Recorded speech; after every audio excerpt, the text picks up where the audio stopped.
Há silêncios que gritam. Silêncios que pesam mais do que qualquer palavra já pronunciada. E depois, há o silêncio da casa dos Ramires, num canto esquecido de Guanajuato, onde a terra é seca e as verdades também, onde o sol não ilumina, apenas queima. Eu sou Mateu Del Valle, e isto é realidade proibida. Se estás aqui, não é por acaso. É porque sabes que há histórias que precisam ser contadas. Histórias que o sistema quer enterrar sob arquivos e esquecimento. Verdades que a sociedade esconde por medo. Por vergonha. Inscreve-te. Não por mim, mas por eles. Pelas vozes que já não podem falar. Junte-se a esta comunidade que ousa olhar para onde outros fecham os olhos. Porque só olhando para o abismo podemos compreender a escuridão que carregamos dentro de nós. Guanajuato. Conhece-a pelas suas ruelas coloridas, pelas suas estudantes, pelas suas múmias. É um cartão postal, uma ilusão para o turista. Mas por trás dessa fachada de pedra rosa, há outro Guanajuato. Um Guanajuato de poeira, portas de madeira podre e segredos que são herdados como o sangue. Um Guanajuato onde a pobreza não é uma estatística. É o ar que se respira, é o sabor da água, é o destino. No centro desse labirinto de miséria, numa pequena comunidade chamada La Ciénaga, ficava a casa. Uma construção de adobe e telhas que parecia afundar na terra. E no centro da casa estava Dom Ramiro, 87 anos. Uma vida inteira naquele mesmo pátio de terra. A pele curtida pelo sol. Os seus olhos, 2 poços profundos e vazios. E as suas mãos... As suas mãos eram mapas antigos de um território de dor. Mãos que construíram paredes. Mãos que semearam milho. Mãos que cavaram sepulturas. E mãos que guardaram um segredo tão monstruoso que apodreceu a sua família desde a raiz. Durante décadas, Dom Ramiro foi o pilar, o patriarca, o avô, o refúgio de uma família que crescia torta, como uma árvore envenenada. Ninguém questionava a sua autoridade. Ninguém se atrevia a perguntar por que as crianças nasciam com o mesmo olhar perdido. Por que as mulheres da casa envelheciam antes do tempo? Por que a tristeza era o único legado familiar? A resposta estava guardada no peito de Ramiro. Uma bomba relógio biológica e moral. E o contador estava a chegar a 0. Na noite de 14 de agosto de 2024, Dom Ramiro soube que ia morrer. Não foi um médico que disse. Não foi um pressentimento. Era uma certeza física. O peso da sua verdade finalmente tinha lhe partido a alma por dentro. O corpo só estava à espera do momento de cair. Então, ele fez a única coisa que lhe restava a fazer. Chamou todos, os seus filhos, os seus netos, os seus bisnetos. Reuniu-os na sala, sob a luz amarelada e piscante de uma única lâmpada. O ar cheirava a umidade, a roupa suja, a tempo parado. Eram mais de 30 pessoas, 3 gerações amontoadas numa pequena sala, olhando para o velho que se afogava na própria cama. Ele olhou-os nos olhos, um por um, e em cada rosto viu o seu. O mesmo formato da mandíbula, os mesmos olhos fundos, o seu próprio rosto, repetido num eco de carne e osso. Um espelho partido que lhe devolvia a sua monstruosidade. Os seus lábios secos tremeram. A confissão não saiu como uma torrente. Saiu como um veneno, gota a gota. As primeiras palavras congelaram a sala. Filhos. Netos. A sua voz era um sussurro de pó. Eu não sou o que vocês pensam. Uma pausa. O silêncio tornou-se sólido, cortante. Os rostos dos seus netos eram uma tela de confusão, um delírio da velhice. Mas os filhos, os mais velhos, sentiram um frio antigo. Um medo que não compreendiam, mas que sempre estivera lá. Depois, a segunda frase. A que destruiria tudo. A que reescreveria a história de cada pessoa naquela sala com tinta de dor e vergonha. Ramiro respirou fundo. Uma última lufada de um mundo que estava prestes a destruir. E disse: Eu não sou o vosso avô. Eu sou o pai de todos vocês. Naquela noite, a família Ramírez deixou de existir. E em seu lugar, nasceu um horror sem nome. Mas o horror não explode num instante. Cresce em silêncio. Alimenta-se da indiferença. Alimenta-se da burocracia. Antes da confissão que queimou tudo, houve uma pequena rachadura. Uma anomalia no sistema. Um processo. Processo 734B. Assunto: absentismo escolar. O processo chegou à mesa de Javier Fuentes. Javier era assistente social. Tinha 26 anos. E ainda acreditava no sistema. Acreditava que um formulário bem preenchido, um acompanhamento pontual, podiam salvar uma vida. Era novo no escritório regional de Guanajuato, cheio daquela energia perigosa que a inocência dá. O processo 734B era simples. Rotineiro, uma menina. Maria Guadalupe Ramírez. 7 anos. Acumulava 3 semanas de faltas injustificadas na escola primária rural. A diretora tinha preenchido o formulário. O sistema tinha processado.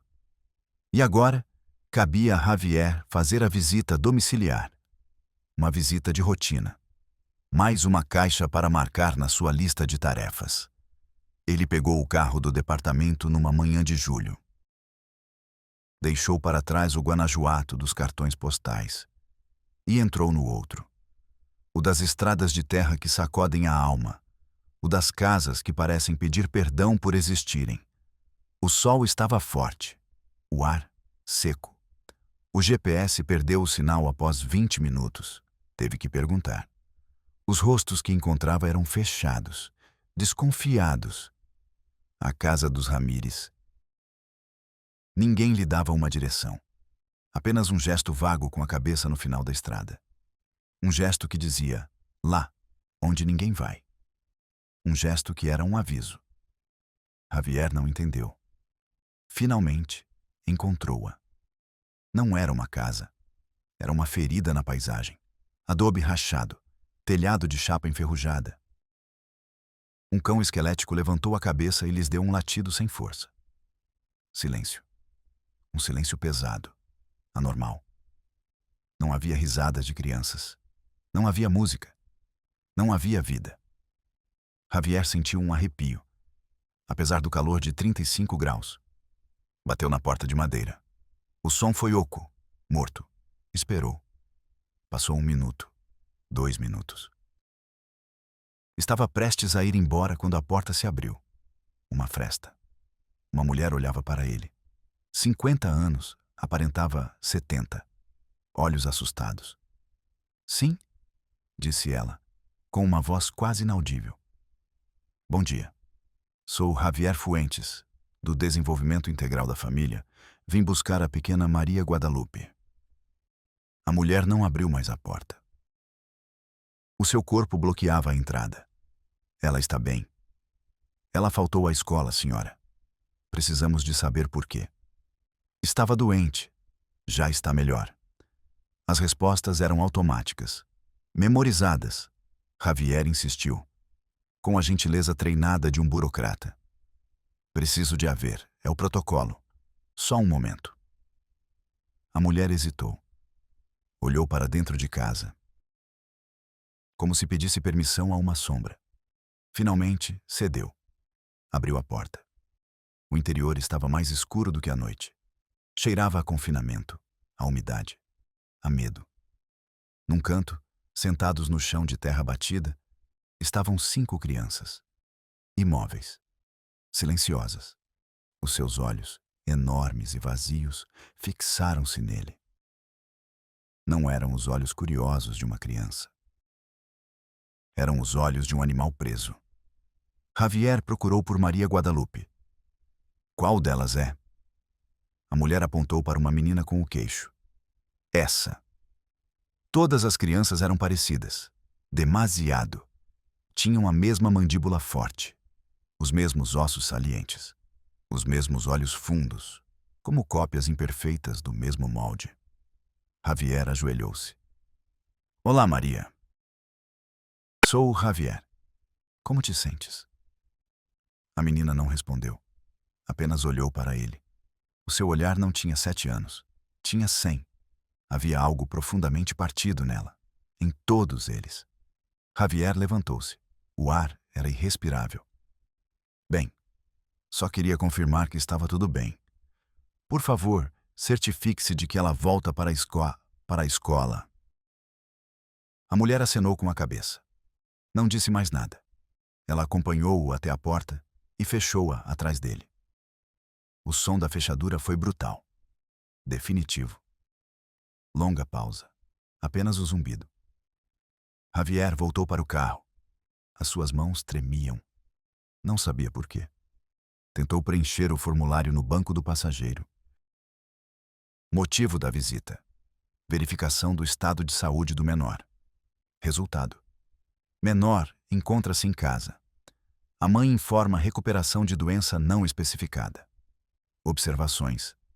Javier parou em observações. O que poderia escrever? As crianças não parecem crianças.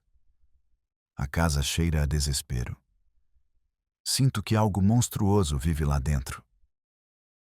A tristeza é tão densa que se pode tocar. O formulário não tinha um campo para isso. O sistema não tinha um código para o horror sem nome. Ele deixou o espaço em branco. Marcou a caixa. Caso resolvido. Recomenda-se acompanhamento. Mas o caso não estava resolvido. Estava prestes a começar.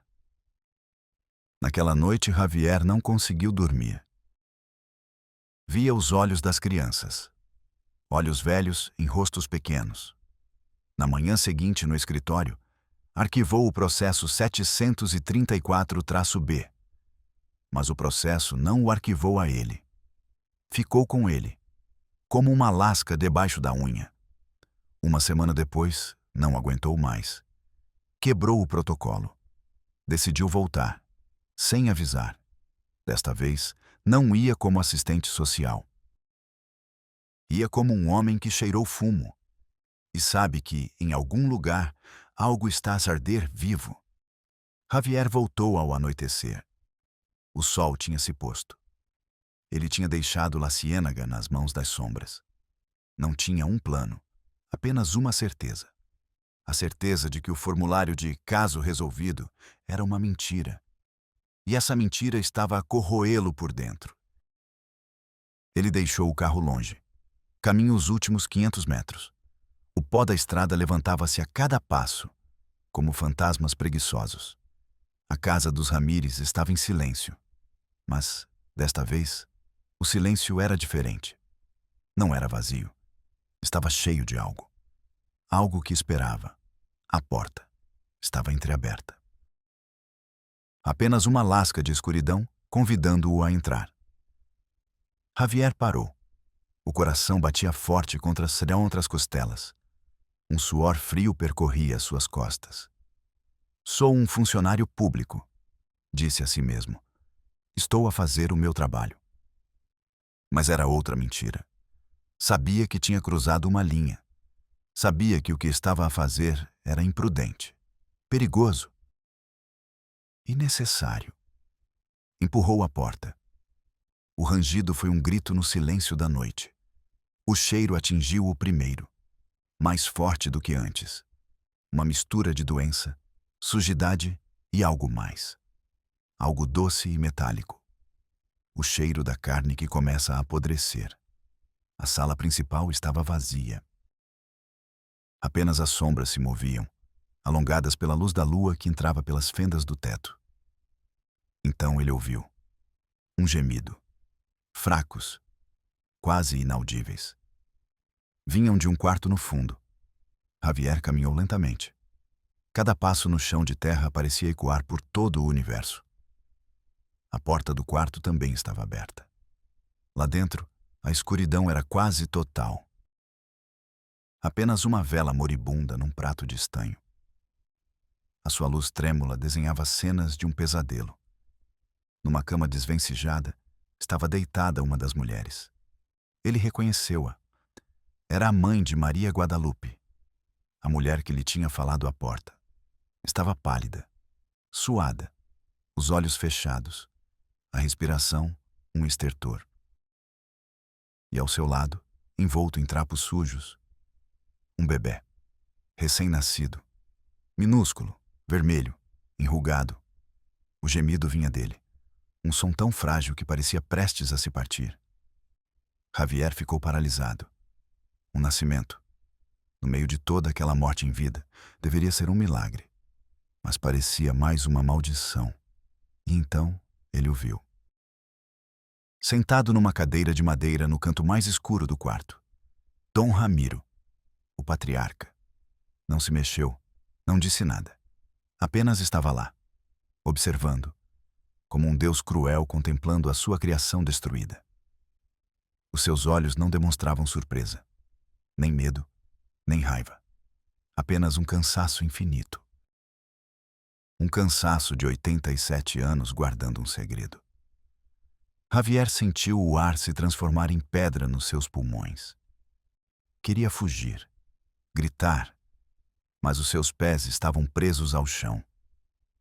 Foi então que os seus olhos pousaram na mesinha de cabeceira ao lado da cama, ao lado da vela. Havia um caderno, pequeno, espiralado, com a capa gasta. Um caderno escolar. Dom Ramiro seguiu seu olhar. E por um instante, Javier viu algo nos olhos do velho. Não era permissão. Era resignação.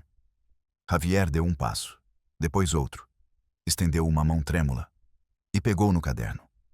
O velho não se mexeu. Javier recuou em direção à luz da sala. Precisava de ver. Precisava de saber. Abriu o caderno. A caligrafia era tosca. Infantil. Letras grandes, desiguais, feitas com um lápis gasto. A primeira página. Família Ramírez. Abaixo, uma lista. Um nome. Uma data. Uma anotação.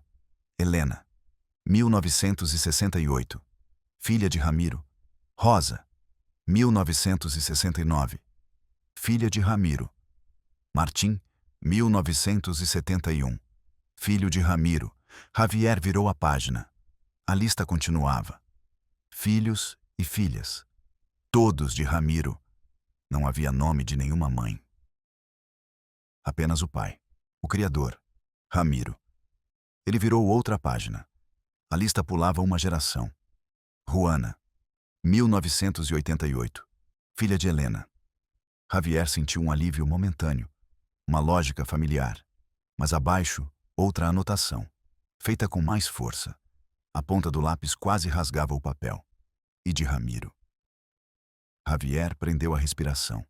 Voltou a ler. Juana, 1988. Filha de Helena. E de Ramiro. A sua mente recusava-se a compreender. Passou a página rapidamente. Pedro, 1990.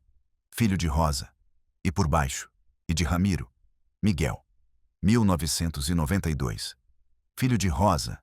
E de Ramiro, página após página, a mesma litania monstruosa. O nome da filha, tornada mãe, e o nome do pai, sempre o mesmo, sempre Ramiro, pai das suas filhas.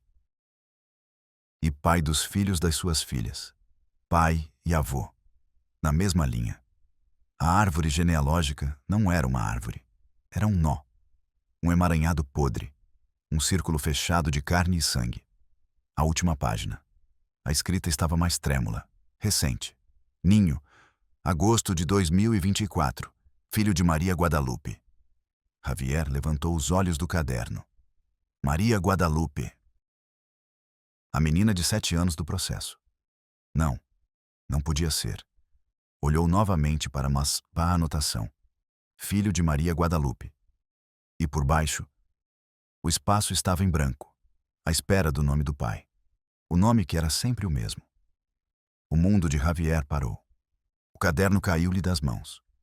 As folhas abriram-se no chão de terra, revelando a sua genealogia infernal. Um zumbido agudo nos ouvidos. O sabor à ferrugem e bile na boca. Sentiu o frio da casa colado à sua pele. O horror não era uma ideia, era físico. Tinha um cheiro, um peso. E agora tinha um nome. Ramiro.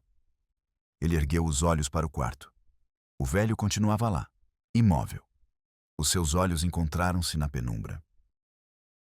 E naquele olhar, Javier não viu um monstro. Viu algo pior. Viu um homem. Um homem que tinha construído o seu próprio inferno e arrastado todos com ele.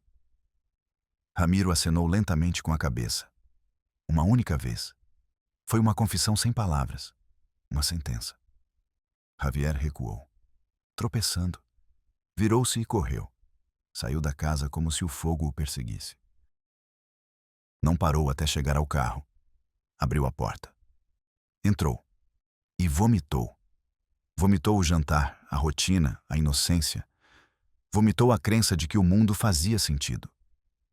Quando conseguiu respirar novamente, olhou pelo espelho retrovisor. A casa era apenas uma mancha escura à distância, um tumor na pele da noite. Mas ele sabia que a levaria consigo, para sempre. O horror não nasce do nada. É semeado. É cultivado na terra do abandono. Cresce regado pela solidão e pela pobreza extrema. Ramiro não nasceu monstro. Tornou-se um. O sistema criou-o. Ano de 1945. Ramiro tinha 8 anos. O seu mundo era aquele pedaço de terra seca. La Ciénaga. Na altura não se chamava assim. Era apenas o rancho. Um punhado de casas de adobe perdidas no mapa. Sem luz elétrica, sem água potável, sem lei. Apenas a lei do mais forte, ou do mais desesperado. O seu pai partiu um dia para procurar trabalho no norte. Nunca mais voltou. Um clássico da época. Uma história repetida 1000 vezes. Homens que desaparecem. Mulheres que ficam. Crianças que aprendem a sobreviver. A mãe dele. Era uma mulher dura, resiliente. Mas a solidão e a miséria a destruíram por dentro. A doença chegou no inverno. Uma tosse que se transformou em sangue. Não havia médico. Não havia dinheiro. Apenas remédios caseiros e orações. Nada funcionou. Ramiro viu-a definhar, dia após dia. Aos 10 anos, enterrou-a no quintal dos fundos, com as próprias mãos. Naquele dia, o menino Ramiro morreu com ela. Ficou sozinho. Completamente sozinho. Um menino de 10 anos numa casa vazia, num mundo indiferente. Os vizinhos ignoravam-no. Cada um tinha os seus próprios fantasmas para alimentar. Mas um menino abandonado à sua sorte não era uma tragédia. Era normalidade. Aprendeu a roubar galinhas, a comer o que encontrava, a falar pouco, a não confiar em ninguém. O silêncio tornou-se seu companheiro. A solidão, sua única certeza. A casa de adobe tornou-se seu casulo, seu reino e sua prisão. Os anos passaram. O menino tornou-se adolescente. O adolescente, homem. Um homem selvagem, analfabeto, desligado do resto da humanidade. Ele não conhecia outro mundo além do seu rancho. Não conhecia outras regras além das que ele mesmo inventou. Um dia, uma nova família chegou à região. Deslocados por uma seca em outro estado, eles tinham uma filha. Chamava-se Esperança e contava apenas 15 anos. Foi o primeiro rosto a oferecer um sorriso a Ramiro em toda uma década. Ele, desprovido de qualquer reação, sentiu o instinto sobrepujar a razão.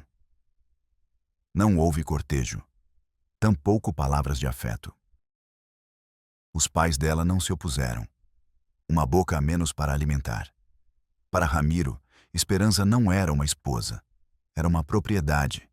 Era a cura para a sua solidão. Era a primeira peça da sua coleção de seres humanos. Tiveram filhos. Helena, Rosa, Martim. Ramiro descobriu algo novo. O poder. O controlo absoluto sobre outras vidas. Gostou. Era a única coisa que sempre tivera. Mas Esperança adoeceu. A mesma doença que a sua mãe. A história cruel repetia-se. Quando ela morreu, Ramiro ficou sozinho novamente. Mas agora era diferente. Agora ele não estava sozinho. Estavam seus filhos, pequenos, vulneráveis, e eram seus, completamente seus. Helena, a mais velha, cresceu.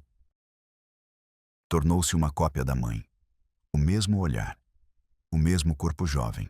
E na mente de Ramiro, algo se quebrou para sempre. A lógica do isolamento. A moral da sobrevivência. A solidão é um ácido. Dissolve as linhas entre o certo e o errado. Dissolve o parentesco. Dissolver a humanidade. Uma noite, Ramiro entrou no quarto da sua filha Helena. Ela tinha 14 anos. Não houve violência. Não da forma como a entendemos. Houve algo pior. Havia uma autoridade inquestionável. Uma obediência cega, nascida do medo e do isolamento total. A tua mãe já não está, disse ele. Agora é a tua vez de cuidar da casa. Agora é a tua vez de cuidar de mim. Helena não entendeu, mas obedeceu. Como sempre tinha feito. Esse foi o primeiro pecado, o que abriu a porta a todos os outros. Quando Helena ficou grávida, ninguém na casa ficou surpreendido. Era simplesmente o que acontecia. A vida seguindo seu curso tortuoso. Juana nasceu, filha e neta de Ramiro. A primeira peça da genealogia do inferno. O padrão se repetiu com Rosa. E depois com as filhas das suas filhas. A casa se tornou uma fábrica de vidas sem futuro. Um sistema fechado e autossuficiente. Ramiro era o Deus, o pai, o provedor e o monstro. Não por maldade, mas por uma ignorância tão profunda, tão abismal, que se tornou sua própria lei da natureza. Para ele, não era incesto, era família, era permanência. Era a única forma que ele conhecia de nunca mais ficar sozinho.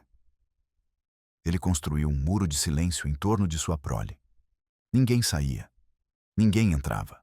As crianças não iam à escola. Para quê? O único mundo que elas precisavam conhecer estava dentro daquelas paredes de adobe. A tragédia não foi um ato único, foi um processo. Uma lenta putrefação que durou mais de 50 anos. Uma bomba relógio genética e psicológica. E o caderno escolar? Foi ideia de Helena, a primeira filha, a primeira vítima. Ela queria deixar um registro, uma forma de entender o caos, de dar nomes aos rostos que eram tão parecidos. Sem saber, ela estava a escrever a crônica da sua própria destruição. O testemunho que, décadas depois, cairia nas mãos trêmulas de um jovem assistente social. O homem que finalmente abriria a porta e deixaria o horror sair à luz do sol. A viagem de volta à cidade foi um borrão. Luzes de outros carros, sinais de trânsito sem sentido. Javier conduzia em piloto automático. O seu corpo estava no carro. A sua mente continuava naquela casa, na escuridão, com o cheiro da morte e da vida podre. Tinha o caderno no banco do passageiro. O caderno era a prova, o mapa do inferno. O seu peso parecia dobrar o eixo do carro. Não foi para casa. Não conseguia. O horror tinha se agarrado às suas roupas, à sua alma. Ir para o seu apartamento limpo e arrumado parecia uma profanação. Ele foi direto para onde o sistema lhe disse que deveria ir. A primeira parede foi a polícia municipal. Uma pequena delegacia, às 2 da manhã. A luz fluorescente zumbia, doentia. O lugar cheirava a café velho e tédio. Um agente acima do peso e com a camisa manchada atendeu-o por trás de um balcão de acrílico riscado. Sim, jovem, disse ele, sem tirar os olhos de um jogo de palavras cruzadas. Javier tentou falar. As palavras saíam atropeladas. Uma família em La Ciénaga, os Ramírez. O avô é o pai de todos. O funcionário levantou os olhos. Puro tédio. Vamos lá, vamos lá. Mais devagar.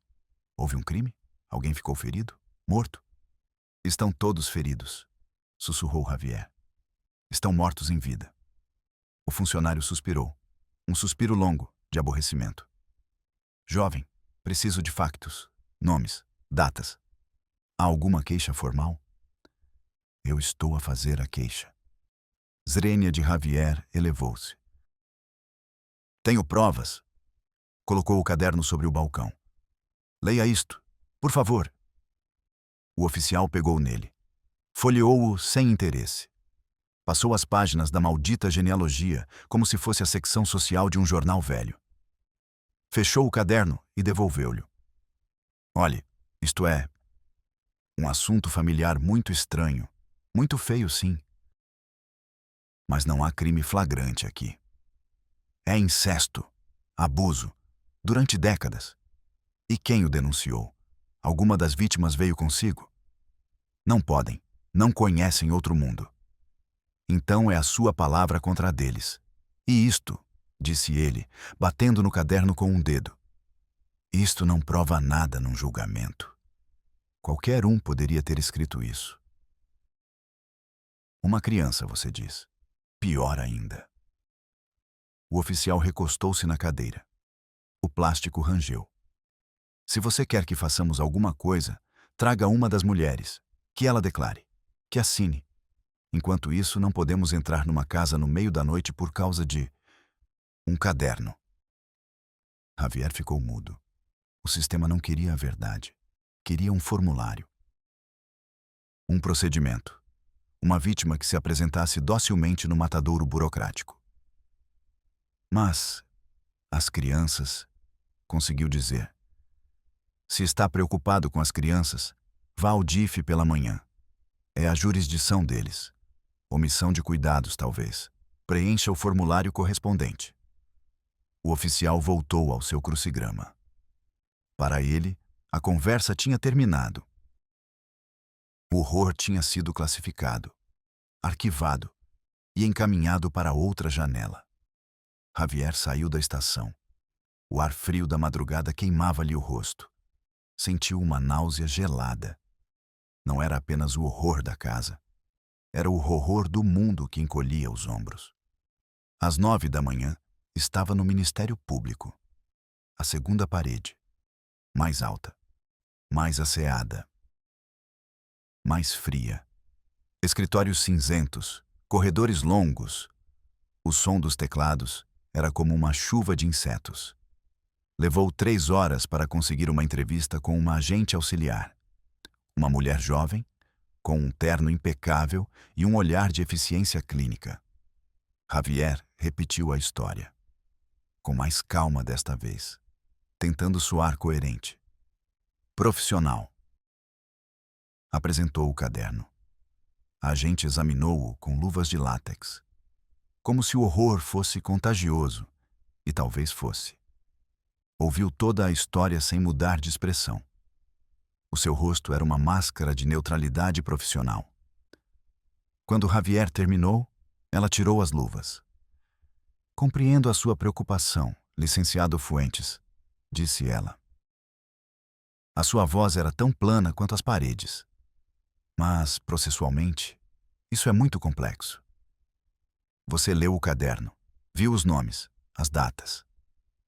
Vi um caderno escolar com anotações anônimas. Não é uma prova pericial. Poderia ser uma fantasia infantil, uma brincadeira. Eu estava lá. Vi o recém-nascido. Vi a mãe, que também é uma criança. Vi o velho. A agente nem se abalou. Abriu um código penal na sua secretária. O crime de incesto requer que se prove a relação sexual entre parentes consanguíneos. Sem uma declaração direta da vítima ou provas de ADN que o sustentem, não há caso. Então, façam os testes de ADN. Ela sorriu. Um sorriso minúsculo, sem alegria. Quase um tique.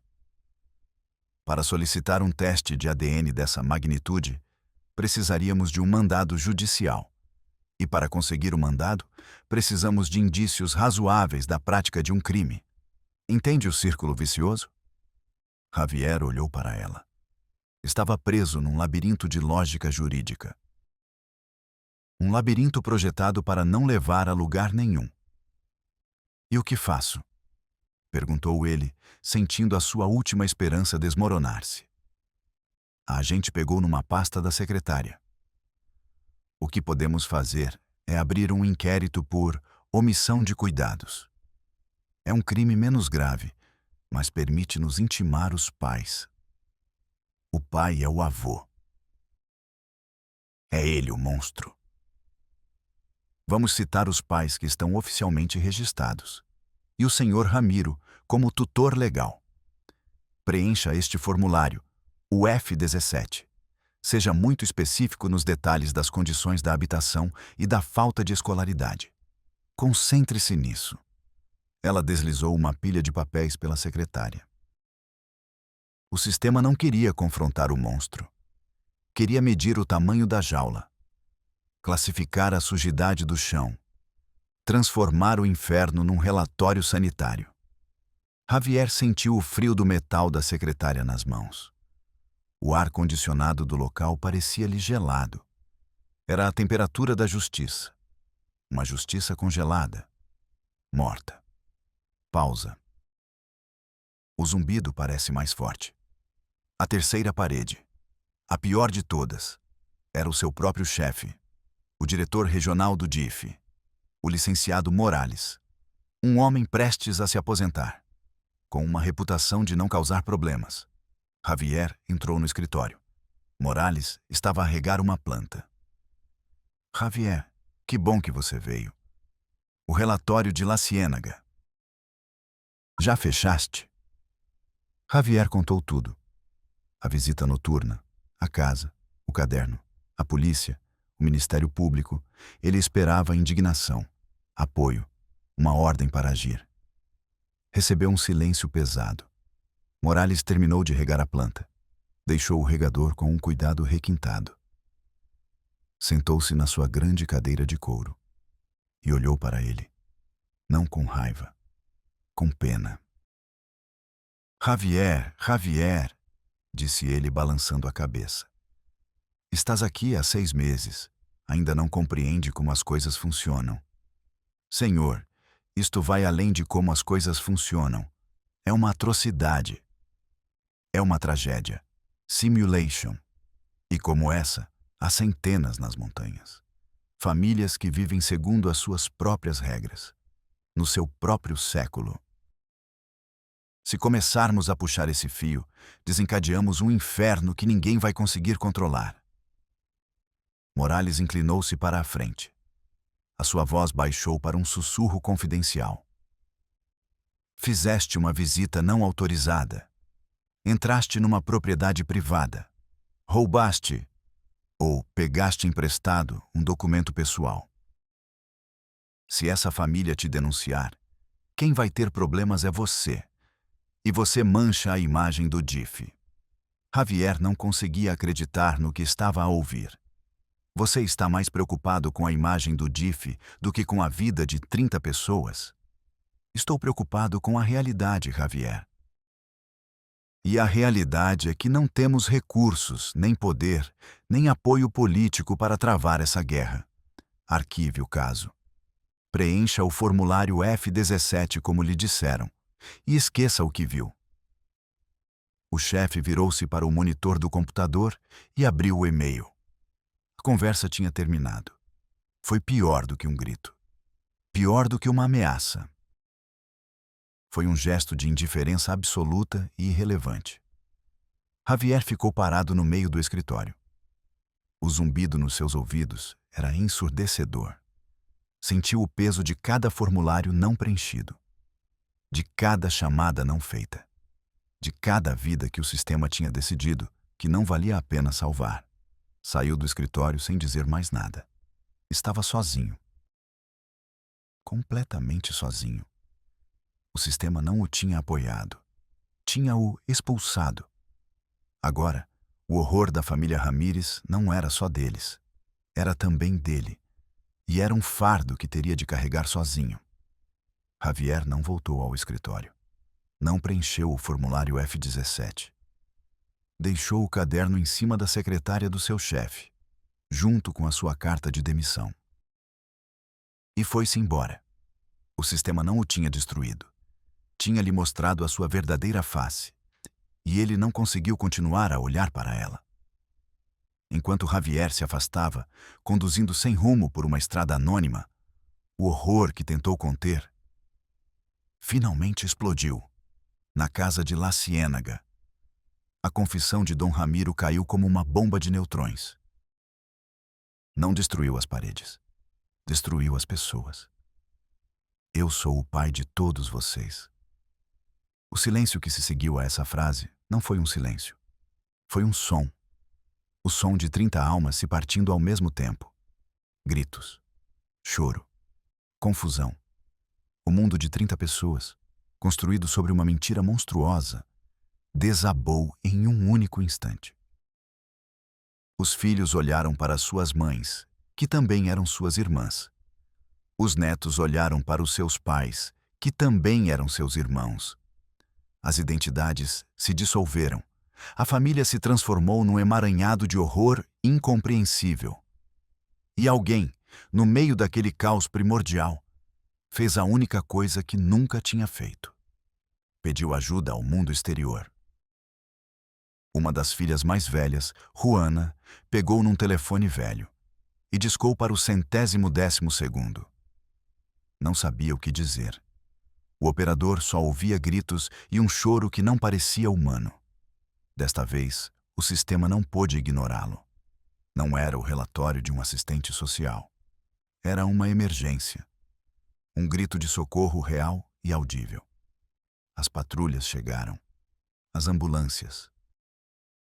As suas luzes vermelhas e azuis pintaram as paredes de adobe. Luzes de um mundo exterior que finalmente se avistava naquele inferno privado. Os policiais entraram e pararam bruscamente. Não estavam preparados para o que encontraram.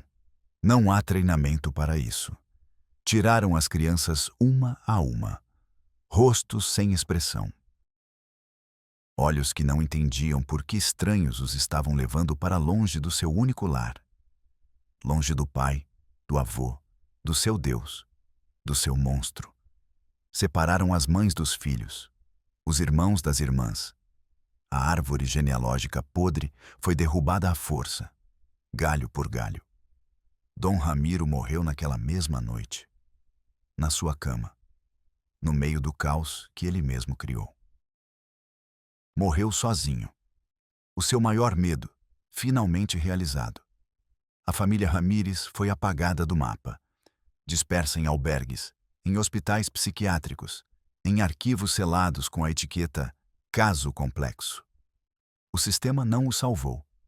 Apenas desmantelou o inferno peça por peça, para classificar as partes, para arquivar a dor. O caderno que deu início a tudo está agora num depósito de provas, etiquetado, numerado, esquecido. Javier Fuentes vende seguros na cidade de Querétaro. Dizem que é um bom funcionário, silencioso, eficiente. Dizem que às vezes fica a olhar pela janela durante minutos, com o olhar perdido, como se procurasse algo no horizonte. Algo que deixou para trás numa estrada de terra. Ninguém ganhou. Ninguém encontrou justiça. Só ficou o eco de uma verdade grande demais para ser contida. E uma casa vazia em Guanajuato, abandonada, onde o vento agora sopra livremente pelos quartos, levando consigo os últimos sussurros de um segredo de família. Arrastando a poeira que cobre as memórias de um horror que nunca deveria ter existido. Mas existiu. Sou Mateu Del Valle e nos vemos na próxima realidade proibida, arrastando a poeira que cobre as memórias de um horror que nunca deveria ter existido, mas existiu. Sou Mateu Del Valle e nos vemos na próxima realidade proibida.